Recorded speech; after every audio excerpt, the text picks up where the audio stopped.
प्रकाश अभिक्रिया यानी light reaction में हमें जो उत्पाद प्राप्त हुआ, जो कि ATP, NADPH प्लस H+ तथा ऑक्सीजन गैस है, इसमें से ऑक्सीजन गैस क्लोरोप्लास्ट से बाहर विसरित हो जाता है और ATP, NADPH प्लस H+ का उपयोग आहार अथवा शर्करा को संश्लेषित करने वाली प्रक्रिया में होता है, जिसे हम डार्क रिएक्शन या अप्रकाशीय अभिक्रिया कहते हैं। इस डार्क रिएक्शन को अप्रकाशीय अभिक्रिया के साथ साथ केल्विन चक्र या C3 साइकिल भी कहा जाता है। यह प्रकाश संश्लेषण का जैव संश्लेषण चरण होता है। यह क्रिया क्लोरोप्लास्ट के स्ट्रोमा में होता है। क्योंकि यह प्रक्रिया परोक्ष रूप से प्रकाश पर निर्भर नहीं होती, इसलिए इसे अप्रकाशीय अभिक्रिया कहते हैं। इसे केल्विन चक्र क्यों कहते हैं? इसे केल्विन चक्र इसलिए कहते हैं क्योंकि इसकी खोज मेल्विन केल्विन नामक वैज्ञानिक ने की थी। इसे C3 साइकिल क्यों कहा जाता है?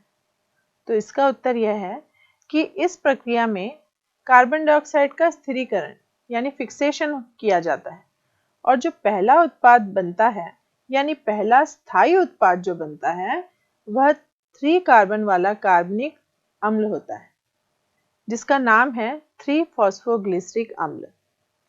3-फॉस्फोग्लिसरिक अम्ल 3 कार्बन अणुओं का बना हुआ होता है और इसके तीसरे कार्बन में फॉस्फेट समूह जुड़ा हुआ होता है। वैज्ञानिकों ने जानने का यह भी प्रयत्न किया कि क्या सभी पौधे कार्बन डाइऑक्साइड स्थिरीकरण के बाद पहला उत्पाद 3-फॉस्फोग्लिसरिक अम्ल ही बनाते हैं अथवा अन्य पौधों में कोई अन्य उत्पाद बनता है। कई प्रयोगों के बाद यह पता चला कि कई ऐसे पौधे हैं जिनमें कार्बन डाइऑक्साइड के स्थिरीकरण से बना पहला स्थायी उत्पाद कार्बनिक अम्ल ही था, लेकिन वह फॉस्फोग्लिसरिक एसिड नहीं जबकि ऑक्सैलोएसिटिक एसिड था, जो कि 4 कार्बन का बना हुआ परमाणु था। इस तरह वैज्ञानिकों ने प्रकाश संश्लेषण के दौरान कार्बन डाइऑक्साइड के स्वांगीकरण यानी एसिमिलेशन को 2 मुख्य विधियों से बताया। पहला C3 पथ और दूसरा C4 पथ। C3 पथ में पहला स्थायी यौगिक C3 अम्ल था, जो कि 3-फॉस्फोग्लिसरिक एसिड था, और C4 पथ में पहला स्थायी यौगिक C4 अम्ल था, जो कि ऑक्सैलोएसिटिक एसिड था, जिसके बारे में हम बाद में चर्चा करेंगे। सबसे पहले हम C3 पथ को समझेंगे, यानी केल्विन चक्र। बच्चों, हम डार्क रिएक्शन यानी अप्रकाशीय अभिक्रिया, जिसे केल्विन साइकिल या C3 साइकिल कहते हैं, इसे हम विस्तार से अध्ययन करेंगे। जैसा कि आप जानते हैं, इससे पहले हमने लाइट रिएक्शन पढ़ा, जिसमें उत्पाद के रूप में ATP, NADPH प्लस H+ और ऑक्सीजन गैस प्राप्त हुआ। यह ऑक्सीजन गैस पादप कोशिका से होते हुए यह पौधों से बाहर वातावरण में विसरित हो जाता है। स्टोमेटा से होते हुए ये बाहर चला जाता है। लेकिन ये जो ATP और NADPH प्लस H+ है, ये दोनों, जैसा कि आप जानते हैं, ऊर्जा के स्रोत होते हैं और साथ ही ये NADPH प्लस H+ एक अपचायक होता है। ये दोनों का प्रयोग कार्बन डाइऑक्साइड के स्थिरीकरण के लिए किया जाता है, जो कि डार्क रिएक्शन में होता है। कार्बन डाइऑक्साइड का स्थिरीकरण यानी कार्बन डाइऑक्साइड का ग्लूकोज में बदलना।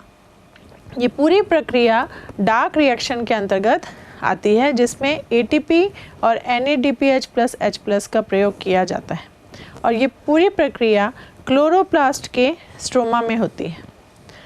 अब हम ये देखेंगे कि क्योंकि ये बहुत ही लंबी प्रक्रिया है अप्रकाशीय अभिक्रिया, ये 3 चरणों में पूर्ण होती है। पहला है कार्बोक्सिलीकरण, जिसे इंग्लिश में कार्बोक्सिलेशन कहते हैं। दूसरा है अपचयन, जिसे रिडक्शन कहते हैं, और तीसरा है पुनरुद्भवन, जिसे रीजनरेशन कहा जाता है। अब हम देखेंगे सबसे पहले कार्बोक्सिलीकरण यानी कार्बोक्सिलेशन कैसे होता है। नाम से समझ में आ रहा है, कार्बोक्सिलीकरण यानी कार्बन डाइऑक्साइड का जुड़ना। तो ये स्टोमेटा है आप जानते हैं स्टोमेटा जो कि पत्तों के निचले हिस्से में पाए जाते हैं। यहाँ से वातावरण से कार्बन डाइऑक्साइड प्रवेश करता है पौधों के आंतरिक संरचना में, यानी कि यहाँ स्टोमेटा के बाद शुरू हो जाएगा मीसोफिल कोशिकाएं। मीसोफिल कोशिकाओं में कार्बन डाइऑक्साइड विसरित होता है, स्टोमेटा से अंदर प्रवेश करता है। अब ये कार्बन डाइऑक्साइड सबसे पहले जिस यौगिक से आकर जुड़ता है उसे RUBP कहते हैं।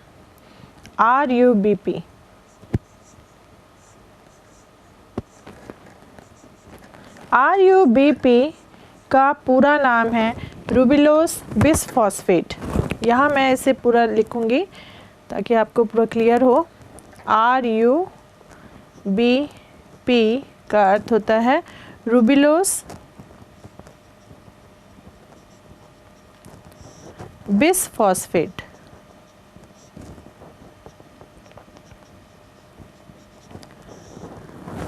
रूबिलोस बिसफॉस्फेट से आकर यह जुड़ता है, यानी कि रूबिलोस बिसफॉस्फेट जो होता है ये प्राथमिक ग्राही होता है। प्राथमिक ग्राही यानी कि वह यौगिक जो सबसे पहले कार्बन डाइऑक्साइड को अपने से जोड़ता है। तो RUBP जो होता है वह 5 कार्बन यौगिक होता है, यानी कि ऐसा यौगिक जो 5 कार्बन का बना हुआ होता है इस तरह से।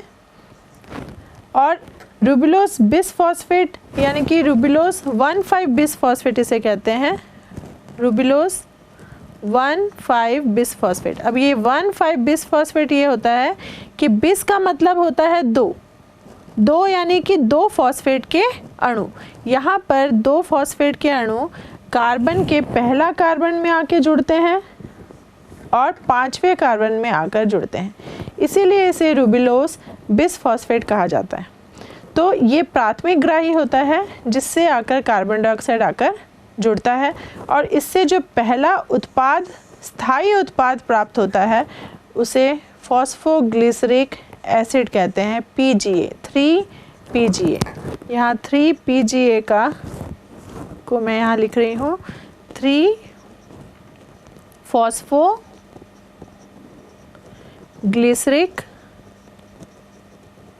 एसिड यानी अम्ल, 3 फॉस्फोग्लिसरिक एसिड। अब यहाँ देखिए, यहाँ पर 1 कार्बन है और यहाँ पर 5 कार्बन है, 1 2 3 4 5, यानी 5 और 1 कितने हुए, 6 कार्बन।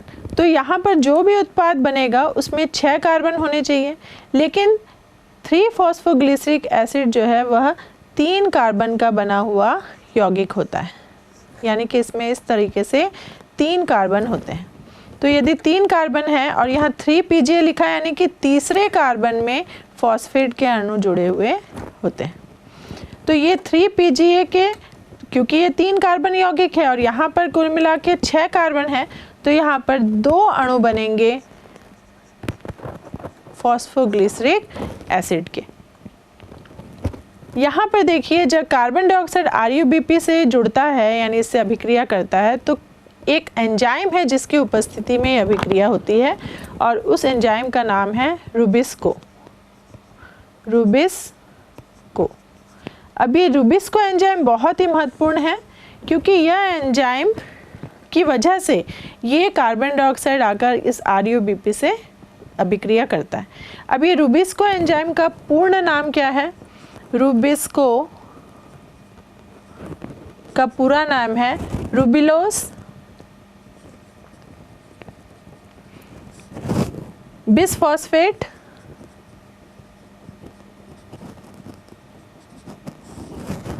कार्बोक्सिलेज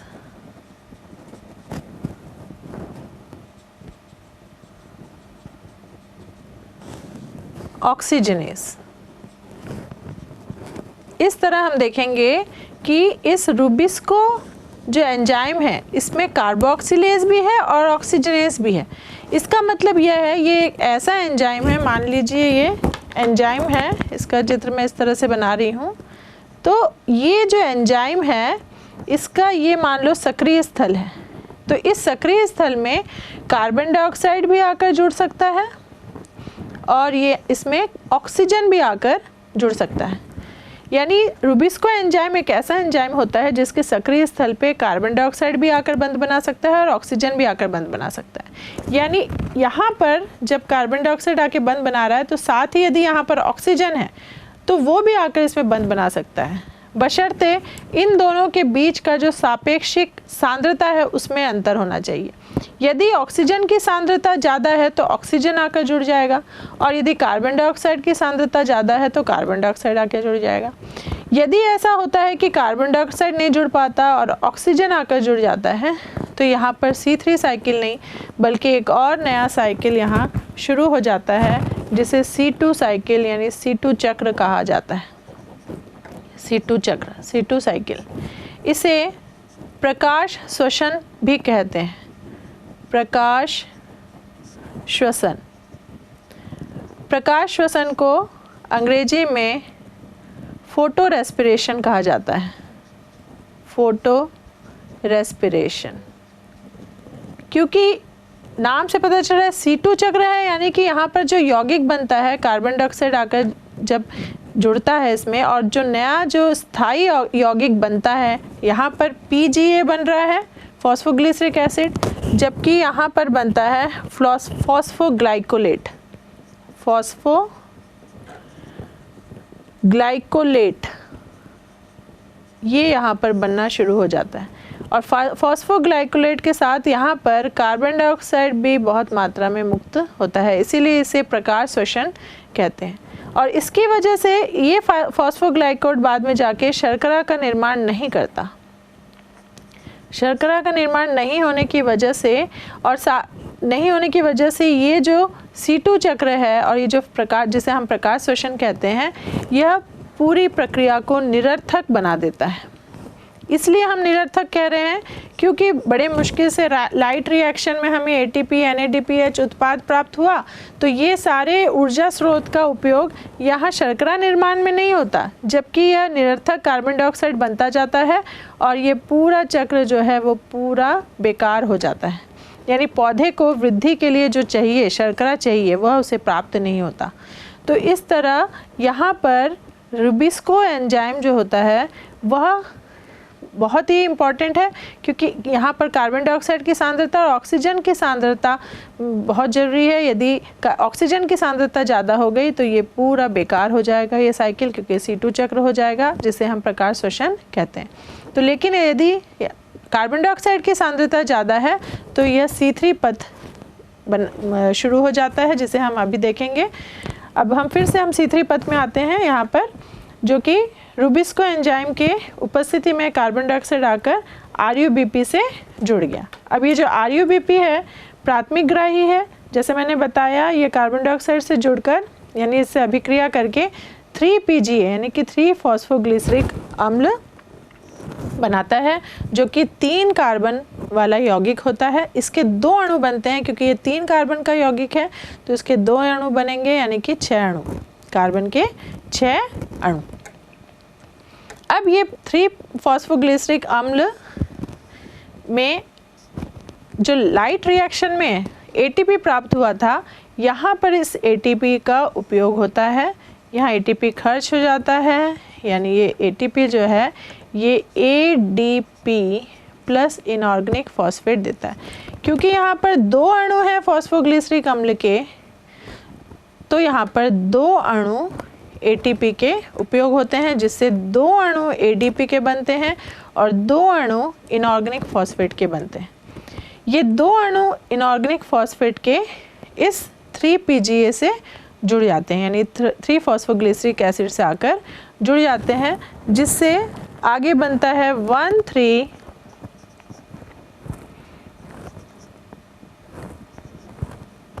बिसफॉस्फोग्लिसरिक एसिड यानी कि अम्ल। 1,3 बिसफॉस्फोग्लिसरिक अम्ल यहाँ पर बनता है।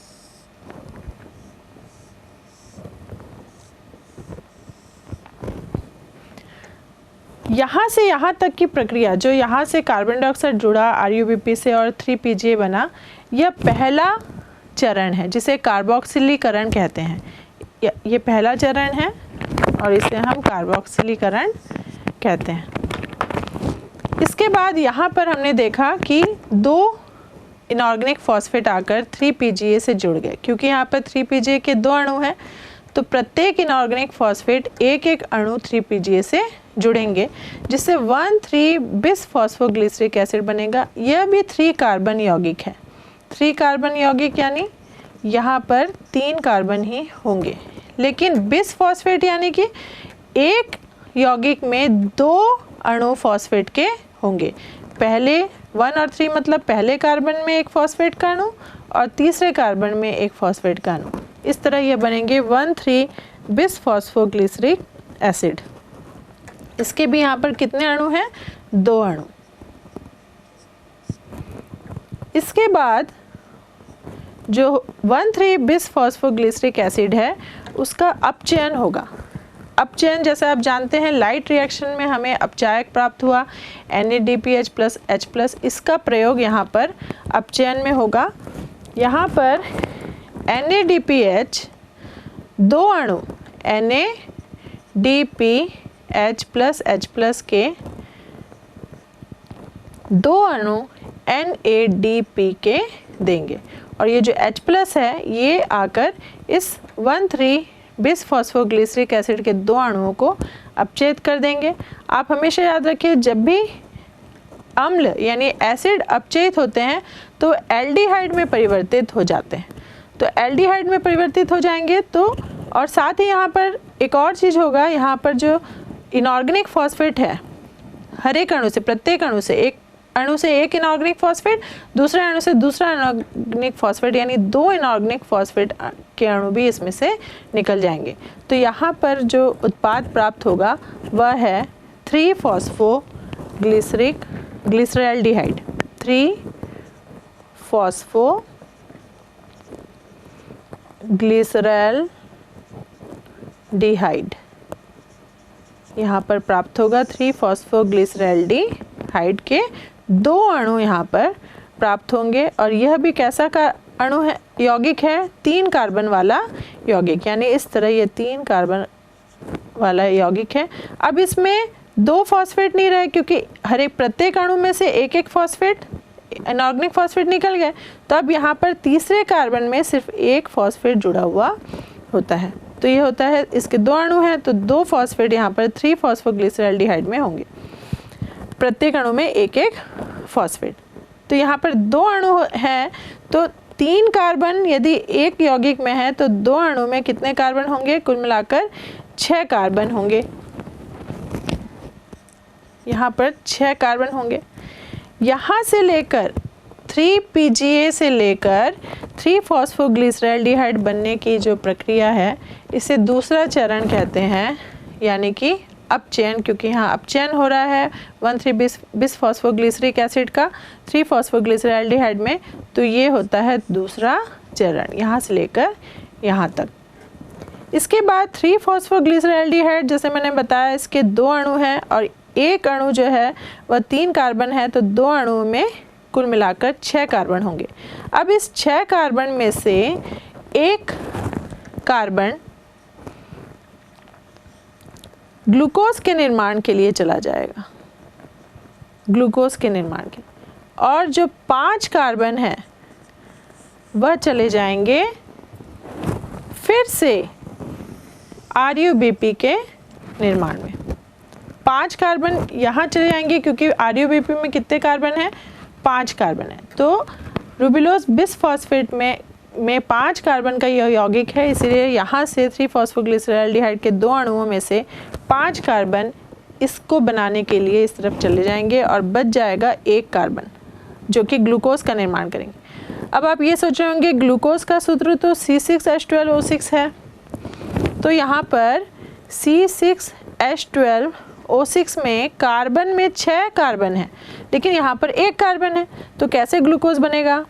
तो हम इस 1 कार्बन से इस तरह लिख सकते हैं CH2O, यानी कि ये ग्लूकोज का 1/6वां भाग बनाता है, 1/6वां भाग बनाता है। यहाँ पर ग्लूकोज जो है जिस बनने के लिए 6 कार्बन चाहिए, तो यहाँ पर हम सिर्फ 1 ही कार्बन अंदर आया है यानी एक कार्बन डाइऑक्साइड का अणु अंदर आया है, इसीलिए यहाँ पर CH2O बना है जो कि ग्लूकोज का 1/6वां भाग है। इसी तरह जब 6 बार यह चक्र पूर्ण होगा, यानी 6 बार कार्बन डाइऑक्साइड आएंगे, तो यहाँ पर C6H12O6 का निर्माण हो जाएगा, यानी ग्लूकोज का निर्माण हो जाएगा। इसी CH2O को 6 से यदि गुणा करते हैं तो ये बन जाता है C6H12O6। इसके लिए 6 बार यह चक्र होता है, 6 बार एक एक अणु कार्बन डाइऑक्साइड का आता जाता है, RUBP से जुड़ता जाता है, ये पूरा चक्र होता है और उसके बाद ये ग्लूकोज का अणु बन जाता है। अब यहाँ पर जो हम देख रहे हैं 5 कार्बन जो कि RUBP का निर्माण करते हैं, यानी कि फिर से RUBP बनता है, क्योंकि जितने बार कार्बन डाइऑक्साइड आएगा उसको RUBP चाहिए, बिना RUBP के ये चक्र पूरा नहीं हो सकता। तो RUBP लगातार चाहिए, इसलिए लगातार उसका पुनरुद्भवन यानी रीजनरेशन होना जरूरी है। तो यहाँ पर तीसरा चरण होता है रीजनरेशन। तीसरा चरण होता है और यहाँ पर आप देख रहे हैं यहाँ पर बिसफॉस्फेट है, यानी कि 2 फॉस्फेट है, जबकि इसमें एक ही फॉस्फेट है, इसीलिए यहाँ पर एक और बार ATP का प्रयोग होता है। यहाँ पर एक ATP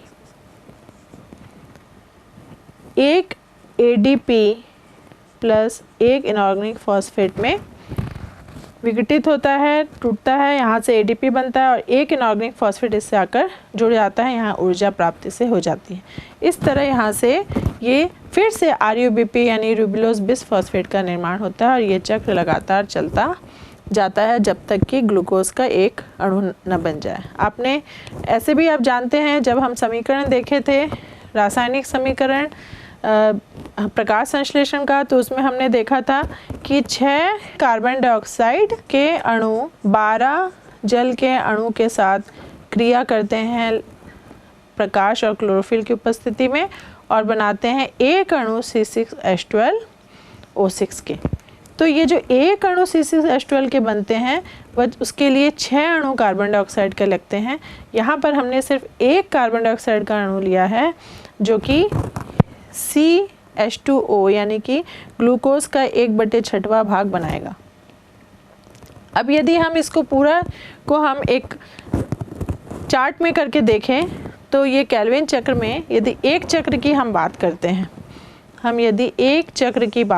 हैं, इसमें यहाँ बता रही हूँ आप लोगों को, एक चक्र यदि होता है तो उसमें कितने कार्बन डाइऑक्साइड प्रयोग किए गए हैं? इसमें एक कार्बन डाइऑक्साइड प्रयोग किए जाते हैं। और इसमें कितने ATP प्रयोग हुए हैं? 2 और 1 कितने हुए? 3 ATP। तो यहाँ पर 3 ATP। और इसमें कितने NADPH खर्च हुए? तो यहाँ पर इस एक चक्र में 2 NADP खर्च हुए, NADPH खर्च हुए। अब यदि ये 6 बार ये चक्र होता है, 6 बार ये चक्र होता है, तो इसमें 6 बार कार्बन डाइऑक्साइड का प्रयोग होगा। 6 बार कार्बन डाइऑक्साइड स्टोमेटा से अंदर आएंगे 6 अणु। उसके बाद 6 अणु, तो एक चक्र में 3 ATP, तो 6 चक्र में कितने ATP होंगे? 18 ATP। एक चक्र में 2 NADPH खर्च होते हैं, तो 6 चक्र में 12 NADPH खर्च होंगे। इससे हमको पता चलता है कि एक ग्लूकोज के अणु के निर्माण के लिए 18 ATP और 12 NADPH खर्च होते हैं और 6 कार्बन डाइऑक्साइड हमको लगते हैं। तो इस तरह से हमने देखा डार्क रिएक्शन, अप्रकाशीय अभिक्रिया जो स्ट्रोमा में संपन्न होता है क्लोरोप्लास्ट के